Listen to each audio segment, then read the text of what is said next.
नमस्कार भाइयों, मैं रामकुमार पाराशर भारद्वाज स्टडी पॉइंट में आपका हार्दिक स्वागत करता हूँ। देखिए, आज हम अपनी हिंदी की क्लास को प्रारंभ करते हैं। इस क्लास से पहले हमने 2-3 क्लासों में अलंकारों का अध्ययन किया और देखा कि अलंकार कितने प्रकार के होते हैं, इसकी क्या परिभाषाएं होती हैं, अलंकार का अर्थ क्या होता है, शब्द अलंकार और अर्थालंकार के भेद क्या है, किस तरीके से है। यहाँ से हमको देखना है आज अपना नया अध्याय रस। रस देखिए, रस काव्य के लिए एक आवश्यक तत्व है। इसके अभाव में काव्य में रोचकता की कमी आती है। पढ़ने में जो लयात्मकता होती है उन सभी तथ्यों का अभाव पाया जाता है। देखिए, रस हम किसे कहते हैं कि जब किसी काव्य, देखिए रस किसे कहेंगे, जब किसी काव्य, नाटक, कहानी, उपन्यास,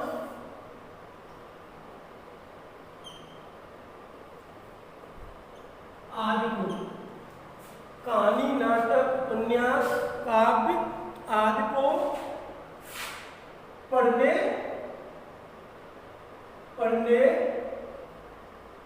सुनने, देखने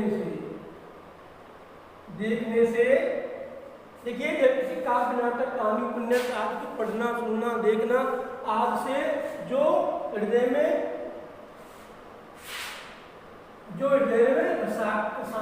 रसात्मक काव्य की अनुभूति होती है, उसे हम क्या कहेंगे, रस कहेंगे। किसी नाटक, कहानी, एकांकी, उपन्यास आदि को पढ़ने, सुनने, देखने से जो मानव के हृदय में जिस भाव की उत्पत्ति होती है उसे हम क्या बोलेंगे, रस बोलेंगे। दूसरे शब्दों में हम कह सकते हैं कि किसी रस का स्थायी भाव,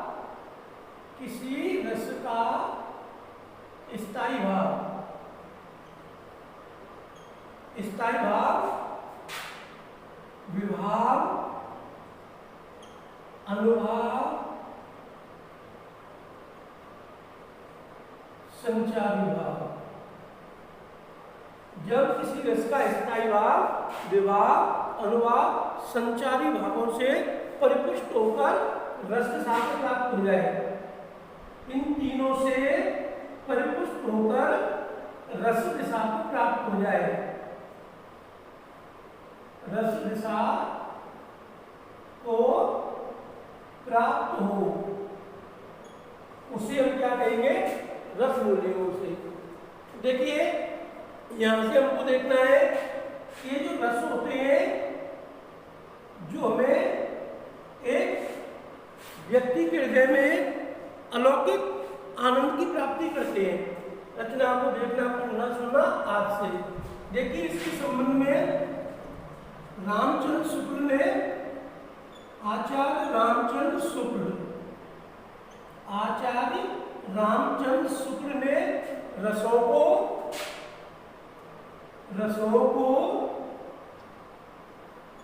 काव्य की आत्मा कहा है, काव्य की आत्मा कहा है। देखिए, यहां पर जो आपके प्रसिद्ध निबंधकार है आचार्य रामचंद्र शुक्ल ने रसों को काव्य की क्या कहा है, आत्मा। यहां से देखिए कि जो रस होते हैं, रस के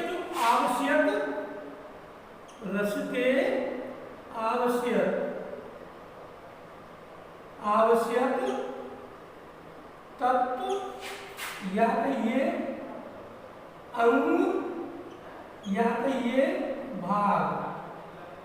देखिए, रस के जो अनिवार्य तत्व होते हैं, जिनके बिना रस की हम कल्पना नहीं कर सकते, उन आवश्यक तत्वों की संख्या होती है 4। यहाँ हम देख सकते हैं कि जो रस के आवश्यक अंग होते हैं वो 4 होते हैं। उनको देखते हैं कौन कौन से होते हैं। देखो, पहला होता है विभाव। विभाव आपका दूसरा है अनुभाव, तीसरा बनता है संचारी भाव, और अपना अगला आता है स्थायी भाव। ये जो 4 तत्व हैं वो रस के लिए अनिवार्य है, इनका होना आवश्यक है रस के लिए। यहाँ से हमने पाया कि जो अंग कितने होते हैं, 4 होते हैं, विभाव, अनुभाव, संचारी भाव और स्थायी भाव। देखिए विभाव को देखते हैं। विभाव क्या होता है?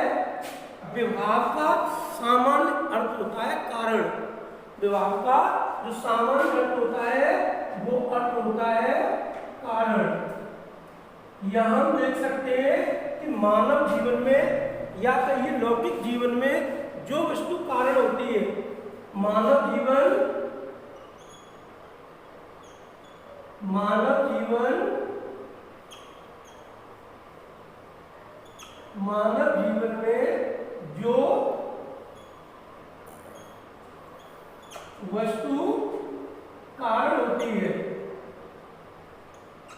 जो वस्तु कारण होती है, उस कारण को हम हिंदी में विभाव बोलते हैं। देखिए यहां देखेंगे हम कि ये जो विभाव होते हैं, देखिए विभाव अपने 2 प्रकार के होते हैं। विभावों को 2 वर्गों में रखते हैं। पहला होता है आलंबन विभाव,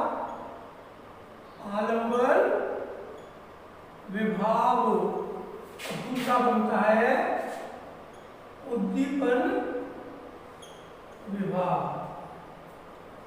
देखिए हमने देखा कि जो विभाव का अर्थ क्या होता है। विभाव का मतलब होता है कारण।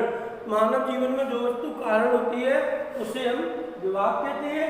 विभाव आपके 2 प्रकार के होते हैं, आलंबन विभाव और उद्दीपन विभाव। देखिए कि जो आलंबन विभाव होता है वो क्या होता है? आलंबन होता है जिसे आधार बनाकर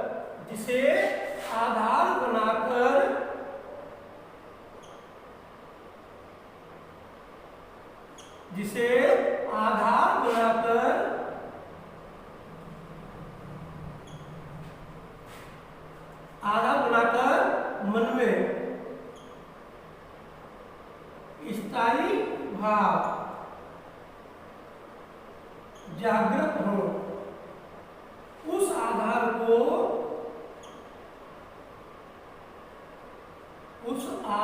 को हम आलंबन विभाव कहते हैं।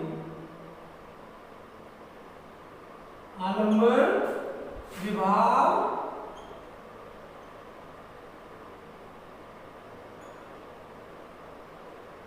देखिए हमने देखा कि आलंबन विभाव हम किसे कहेंगे कि जिसे आधार बनाकर व्यक्ति के मन में या व्यक्ति के हृदय में जो स्थायी भाव जागृत होते हैं, उन कारणों को हम क्या कहते हैं? आलंबन विभाव। जैसे देखिए, जैसे शेर हो गया, कुत्ता हो गया, औरत हो गई, जोकर हो गया, जोकर आदि। इस प्रकार के कारणों को शेर, कुत्ता, औरत, जोकर आदि, इनको सबको हम क्या कहते हैं हिंदी में? आलंबन विभाव। जैसे कोई औरत है, औरत को देखकर व्यक्ति के हृदय में जो स्थायी भाव जागृत होंगे तो वहां का रस बन जाएगा। लेकिन उस औरत को हम बोलेंगे हिंदी में आलंबन विभाव। औरत को क्या कहेंगे? आलम्बन विभाग। जोकर मिला है, जोकर को देखेंगे हम, जोकर यहाँ पर हो जाएगा आपका आलम्बन विभाग, क्योंकि जोकर को निमित्त बनाकर ही व्यक्ति के हृदय में स्थायी भाव उद्दीप्त होते हैं, जागृत होते हैं। शेर है, कुत्ता है, हाथ, इसके साथ देखिए उद्दीपन विभाव हम किसे कहेंगे, यहाँ देख सकते हैं उद्दीपन विभाव के आलम्बन की क्रियाओं को, आलम्बन की क्रियाओं को,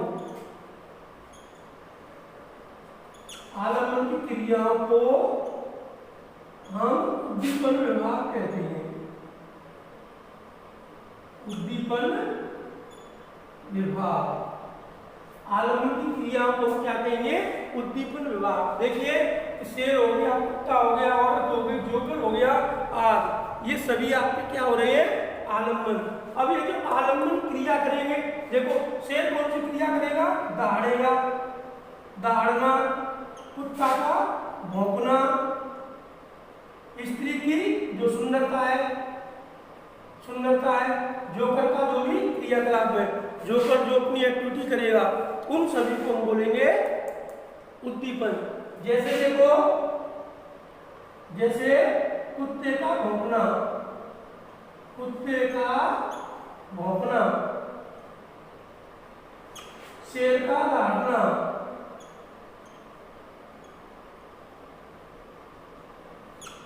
सर्प का फुसकारना,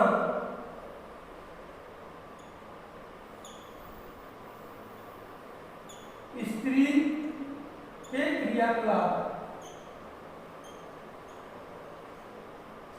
या कहिए उसकी सुंदरता या उसका जो भी क्रियाकलाप है, वो सब, इन सबको हिंदी में हम बोलते हैं उद्दीपन विभाग। तो देखो हमने यहाँ देखा आलम्बन का क्या होते हैं, तो उस कारण को हम आलम्बन कहते हैं जिसके द्वारा व्यक्ति या मानव के हृदय में स्थायी भाव जागृत होते हैं। जबकि उद्दीपन विभाग हम उसको बोलेंगे कि आलम्बन की क्रियाओं को, आलम्बन की चेष्टाओं को, आलम्बन की चेष्टाओं को हम क्या बोलेंगे यहाँ पर, उद्दीपन विभाग।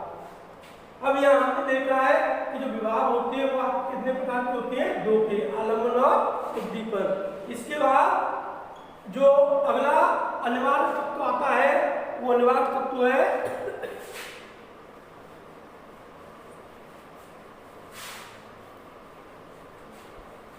दूसरा वाला, जो रस का आवश्यक तत्व है वो है आपका अनुभाव। अनुभाव को हम अनुभव भी बोल सकते हैं, अनुभव, इसको हम अनुभव भी बोल सकते हैं। देखिए अनुभव या अनुभव क्या होते हैं कि आलम्बन की क्रियाओं से, आलम्बन हो गया, आलम्बन अपनी क्रिया करेगा, इसकी क्रियाओं से व्यक्ति के मन में जो भाव पैदा होंगे, उन भावों को हम क्या कहेंगे, अनुभाव। यहाँ देखिए आलम्बन है, जैसे आपका शेर है, शेर हो गया, आलम्बन हो गया है, शेर ने क्रिया करी, दहाड़ा है, दहाड़ना, ये दहाड़ा क्रिया हो गई। दहाड़ने से हम अनुभव करेंगे, किसका करेंगे, भय का। हम यहाँ क्या करेंगे, अनुभव करेंगे भय का, या कि यहाँ डरेंगे। यहाँ देखना है, शेर हमने देखा, आलम्बन हो गया, दहाड़ना हो गया, उद्दीपन हो गया, और भय हो गया आपका अनुभव। तो हमने यहाँ देखा कि अनुभव क्या होते हैं कि आलम्बन की क्रियाओं से कि व्यक्ति के हृदय में जो अनुभव होते हैं, उन अनुभवों को हम क्या कहते हैं, अनुभव। ये भी आपका क्या है, रस का अनिवार्य तत्व है। इसके बाद अगला देखते हैं संचारी भाव। संचारी भावों के अभाव में भी हम रस की कल्पना नहीं कर सकते। देखिए ये जो संचारी भाव होते हैं, ये भी रस का एक अनिवार्य आवश्यक तत्व है। इनकी जो हिंदी में संख्या है वो 33 है, ये संख्या फिक्स है। देखिए संचारी भाव किसे बोलेंगे, ये जो भाव होते हैं ये जन्मजात होते हैं, जन्मजात होते हैं, इनको कोई सिखाता नहीं है। व्यक्ति जैसे ही जन्म लेता है तो वे स्वतः ही व्यक्ति के मन में आ जाते हैं और मरने के बाद वो चले जाते हैं। इनको हमें कोई सिखाता नहीं है। संचारी भावों की संख्या होती है 33। जैसे आपका है हंसना, हंसना, रोना, खाना, पीना, मैथुन, हर्ष, विनोद, विषाद, ईर्षा, द्वेष, इस तरीके से कह सकते हैं। हम देख सकते हैं कि ऐसे शब्द जिनको हमें कोई सिखाए नहीं, वो जो जन्म के साथ आ जाए तो उन सभी को हम बोलेंगे संचारी भाव। सोना है, सोना कोई सिखाता नहीं है। रोना है, रोने को हमको कोई सिखाता नहीं है। बालक जन्म लेते ही रोने लगता है। भूखे, ये सब क्या है आपके संचारी भाव। हिंदी में इनकी संख्या होती है 33। इसके बाद देखिए अगला जो नेक्स्ट है, अगला जो आवश्यक और अनिवार्य तत्व है, उस आवश्यक और अनिवार्य तत्व को देखेंगे जिसका नाम है स्थायी भाव। देखिए स्थायी भाव,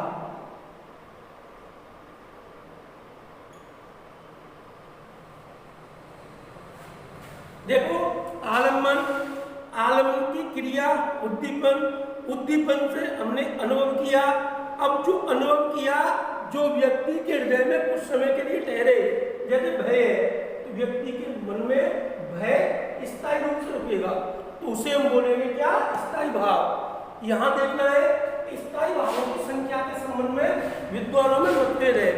देखिए जो आपके भरत मुनि थे, भरत मुनि ने इनकी संख्या बताई थी 8। भरत मुनि ने जो स्थायी भाव है उनकी संख्या कितनी बताई थी, 8। जब स्थायी भाव 8 होंगे तो यहाँ से रस भी आप 8 प्रकार के बन जाएंगे, जो आपके भरत मुनि ने बताया है। भरत मुनि ने प्रारंभ में जो स्थायी भाव थे उनकी संख्या बताई थी 8। इसके बाद में देखिए इनके बाद में स्थायी भावों की संख्या 9 मानी गई। इसके बाद में स्थायी भावों की संख्या 9 मानी गई और वहीं से ये जो आपके भरत मुनि है वो भी यहाँ सहमत होते हैं। यहाँ हम देखते हैं किस तरीके से कहाँ तक भरत मुनि ने माना। बाद के जितने भी आपके कवि थे उन्होंने किस रस को और जोड़ दिया या कहीं किस स्थायी भाव को और जोड़ दिया, और इनके बाद जितने भी भक्ति काल के कवि हुए उन्होंने किन रसों को और जोड़ा, कौन से स्थायी भावों को और जोड़ दिया। इसके बाद में देखिए जैसे आपका भक्ति काल आता है, भक्ति काल हालांकि इनको मैं पढ़ाऊंगा जब आएगा आपको हिंदी साहित्य का इतिहास, आदिकाल, भक्ति काल, रीति काल, आधुनिक काल, ये सभी वहां मैं बताऊंगा। भक्ति काल का समय 1355 से 1655 के मध्य का समय, तो उस समय में कहेंगे ये वो समय था जिस समय अपने देश पर मुसलमानों का शासन था। मुसलमान अपने देश पर शासन करते थे। उस समय जितने भी कवि थे उन्होंने 2 रसों को जोड़ दिया, यहाँ की संख्या हो गई 11। तो यहाँ देख सकते हैं कि प्रारंभ में 8 थे, बाद में ये 9 पर ही सहमत होते हैं, फिर उसके बाद में जैसे भक्ति काल आता है वहाँ इनकी संख्या हो जाती है 11। देखेंगे यहाँ एक तरफ हम रस बनाएंगे, दूसरी तरफ बनाएंगे उनके स्थायी भाव। स्थायी भाव देखो जो रस है, पहला रस आता है श्रृंगार रस, श्रृंगार रस के बाद हास्य रस, हास्य के बाद करुण रस, करुण के बाद वीर रस, रौद्र रस,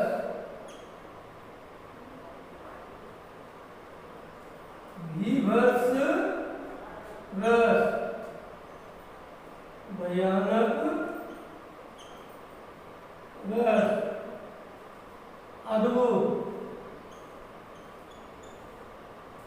अद्भुत रस। देखिए यहाँ पर, यहाँ देखना है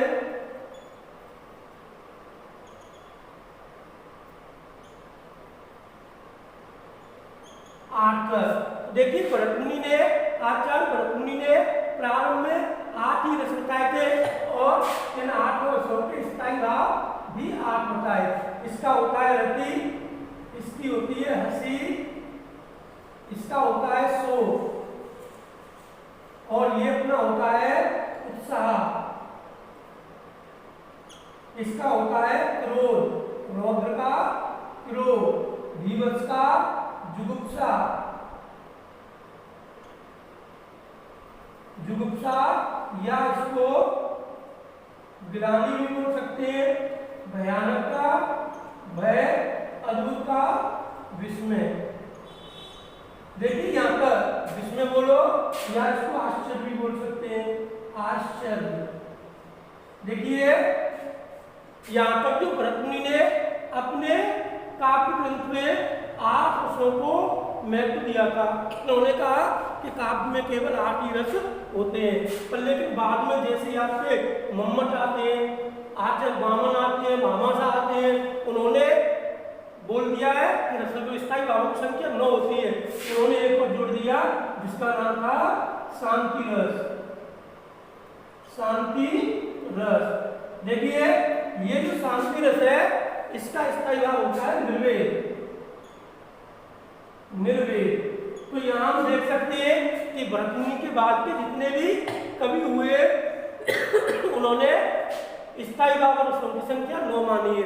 जहां बाद में भरतमुनि भी सहमत हो जाते हैं, वो भी शांत रस को रसों की श्रेणी में रख लेते हैं। उसके बाद जैसे ही भक्ति काल आता है 1355 से 1655 का समय, जिस समय अपने देश पर मुसलमानों का शासन था, वहां अपने जितने भी भक्ति काल के कवि थे, सगुण भक्ति धारा और निर्गुण भक्ति धारा, या कहिए यहाँ नाम आता है सूरदास जी का। सूरदास जी ने इनकी संख्या बता दी थी 11, उन्होंने 2 और जोड़ दिए। एक जोड़ा था वात्सल्य रस और जोड़ दिया अपना भक्ति रस, भक्ति रस। वात्सल्य का भी स्थायी भाव होता है, वो है माँ का प्रेम, माँ का प्रेम, और इसका होता है ईश्वरीय अनुराग, या कह सकते हैं ईश्वरीय, या कह सकते हैं भगवान की भक्ति। तो देखिए हमने पाया कि यहाँ पर जो कुल रसों की संख्या होती है वो होती है 11। अगर इनके नाम देकर पूछे तो वहाँ आपको ये देखना पड़ेगा कि भरतमुनि बाद में यहाँ पर भी सहमत हो जाते हैं 9 पर, ठीक है। और कुल इनकी संख्या बननी है 11 ही इनके स्थायी भाव है।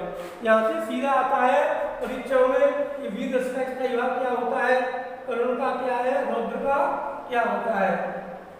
देखिए अब इनको हम एक से देखेंगे किस रचना में श्रृंगार होता है, कहाँ पर हास्य होगा, करुण की क्या विशेषता होती है, वीर की क्या है। देखिए पहला देखेंगे हम श्रृंगार रस। श्रृंगार रस, ये जो देखिए श्रृंगार रस होता है, इस रस को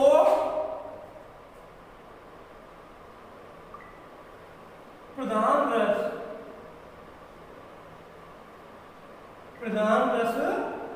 कहते हैं। कह सकते हैं सभी कवियों ने श्रृंगार रस को सभी रसों में सबसे प्रमुख स्थान दिया है। सबसे प्रथम स्थान श्रृंगार रस का ही आता है। इसकी हम देख सकते हैं परिभाषा कि जब नायक या नायिका, जब नायक या नायिका के मिलन या बिछुड़ने की स्थिति हो,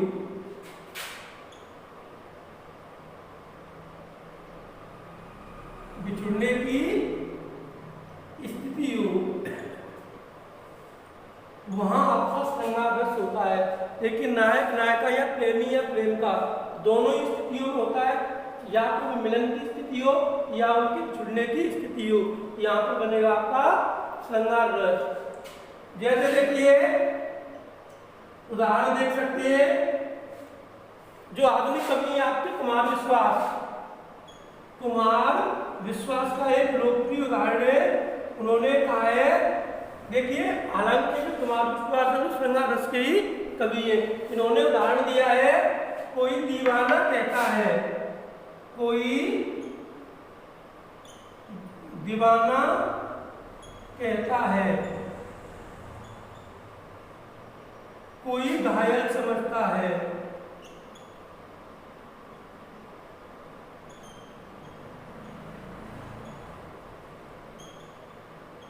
मगर धरती की बेचैनी को, मगर धरती की बेचैनी को बस बादल समझता है।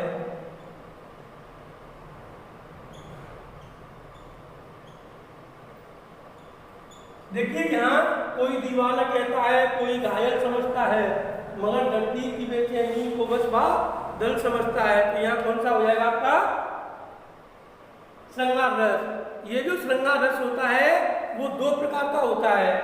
देखिए यहाँ पर नायक नायिका के बारे में बोला है, एक नायक दूसरे नायक की जो मिलन की स्थिति होती है, तो क्या लोग बोलते हैं, कोई दीवाना कहता है, कोई उनको घायल कहता है, मगर जो उनकी हकीकत स्थिति होती है, मगर धरती की बेचैनी को बस बादल समझता है। तो यहाँ हम देख सकते हैं कि नायक नायिका की स्थिति को वे दोनों ही समझ सकते हैं। ये देखिए जो श्रृंगार रस होता है उसके दो प्रकार होते हैं। यह रस आपके दो प्रकार का होता है। पहला होता है संयोग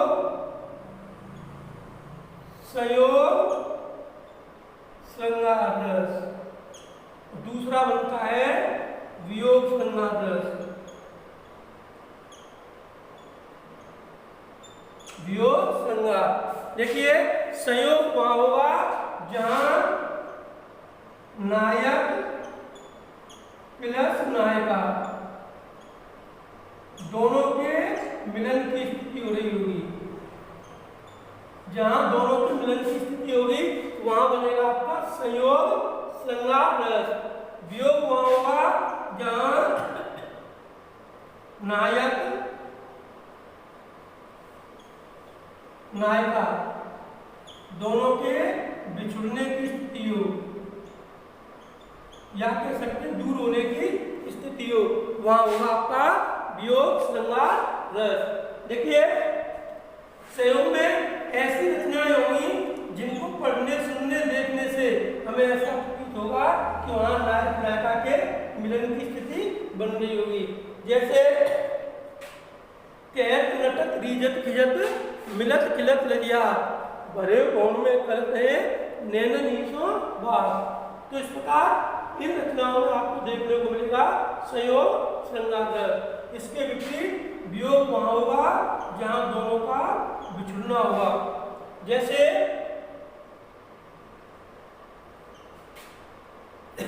देखना है वियोग में मैं नीर भरी दुख की बदली, मैं नीर भरी दुख की बदली, मैं नीर भरी दुख की बदली विस्तृत न कोई नक्का कोना, मेरा न कभी अपना सपना परिचय इतना इतिहास यही। ये जो पंक्ति है वो आपकी हिंदी की श्रेष्ठ कवियत्री महादेवी वर्मा की है। इनका संपूर्ण काव्य वियोग रस से परिपूर्ण है। यहाँ पर उनकी रचनाओं में उनको वियोग रस की प्रधानता देखने को मिलती है। उनके पति के द्वारा उनको छोड़े जाने पर वो अपने अंदर की भावनाओं को प्रकट करती है। मैं नीर भरी दुख की बदली, कि मेरा जीवन ही पूरा दुखों से परिपूर्ण है। क्यों है? क्योंकि उनको उनके प्रिय ने छोड़ दिया था, विछोह की स्थितियां बन रही थी। और देख सकते हैं अगला है, देखिए संयोग और वियोग के बाद अगला आता है अपना हास्यरस। हास्यरस को देखेंगे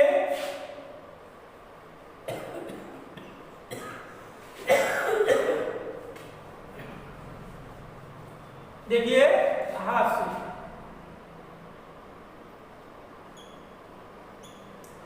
इसका जो स्थायी भाव होता है वो होता है 80। तो यहाँ देख सकते हैं कि हास्यरस वहां होगा जब किसी काव्य, कहानी, नाटक, एकांकी रिपोर्ट तो जीवनी को पढ़ने से व्यक्ति के हृदय में हंसी का अनुभव होगा, हास्य की अनुभूति होगी, वहां होगा आपका हास्यरस। जैसे देखो हास्यरस में क्या कह सकते हैं, किसी विचित्र वेशभूषा को देखकर जो व्यक्ति के हृदय में हास्य की अनुभूति होती है वहां होगा आपका हास्यरस। जैसे देख सकते हैं सचिन को कहते हैं सब कायर, सचिन को कहते हैं सब कायर, तभी तो बेचता है वह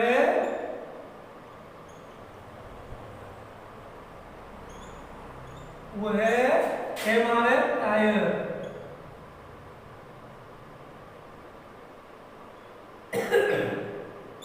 MRF टायर। युवराज प्यास से जब डोल जाता है पता चलता है टेस्ट पर के 2 घूंट लगाता है। तो ऐसी रचनाओं को जिनको पढ़ने से हृदय में हास्य नाम का स्थायी भाव जागृत होगा वहां आपका बन के आएगा हास्यरस। अगला देखना है करुण। करुण रस, करुण का देखिए जो स्थायी भाव होता है वो होता है शोक।